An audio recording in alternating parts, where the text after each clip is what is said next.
কি দেখছো জয়া? একটা বাংলা ছবি। বাবা, কি করে দেখো বাংলা ছবি? শুধু প্যান প্যানানি আর ঘ্যান ঘ্যানানি। আমি তো ভয় দূরদর্শন খুলি না। আমি তো আবার কলকাতা দূরদর্শন ছাড়া কিছু দেখি না। তোমার বাপের বাড়িতে টিভি আছে?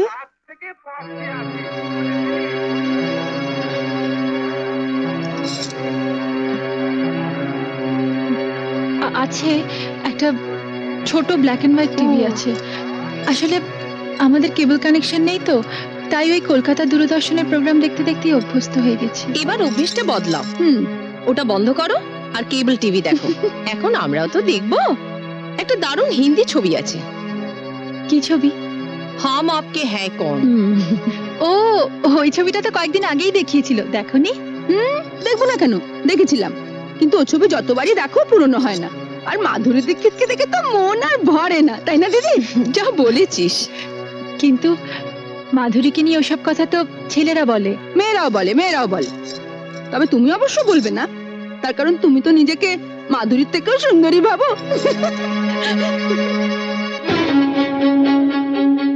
আমি ভাবি না মেজদি, তবে আমি জানি আমি কি।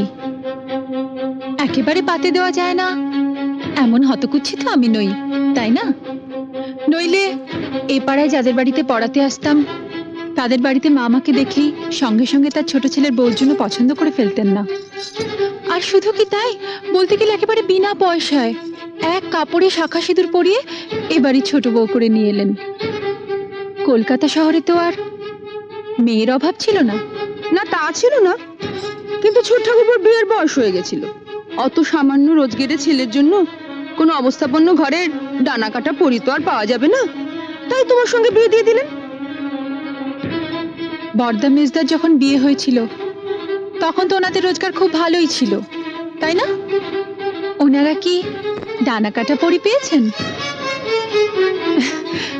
আচ্ছা দিদি, কিছু মনে করো না।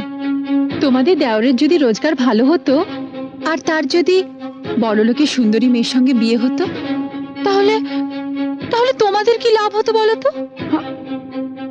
আমাদের আবার কিসের লাভ? ও মা, তাতে যদি তোমাদের কোনো লাভই না হলো, তাহলে আমি যেমন আমাকে তেমন ভাবে মেনে নিতে তোমাদের অসুবিধে কিসের? আমি তো তোমাদের বাড়া ভাতে ছাই দিতে আসিনি, বা আমি জোর করেও আসিনি। তাহলে আমাকে নিয়ে তোমাদের এত গায়ের জ্বালা কেন? বরং আমার স্বামী যদি বেশি রোজগার করতো আর আমি বড় লোকের মেয়ে হতাম, তাহলে কিন্তু তোমাদের অনেক অসুবিধে হতো। অসুবিধে হতো? কিসের অসুবিধে? তাহলে এই মুহূর্তে টিভিটা আমিই দেখতাম, আমার পছন্দ মতো দূরদর্শনের বাংলা ছবির চ্যানেল। আর তখন তোমাদেরও আমার সঙ্গে বসে বসে ওই বাংলা ছবির প্যান প্যানানি ঘ্যান ঘ্যানানি দেখতে হতো, কারণ তখন তো তোমরা আর বড় লোকের বউকে চটাতে পারতে না। তাই যা হয়েছে ভালোই হয়েছে, সাপে বর হয়েছে। এইটা ভেবেই শান্তি পাও। আসি, এখন তোমরা মন দিয়ে হাম আপকে হ্যায় কৌন দেখো।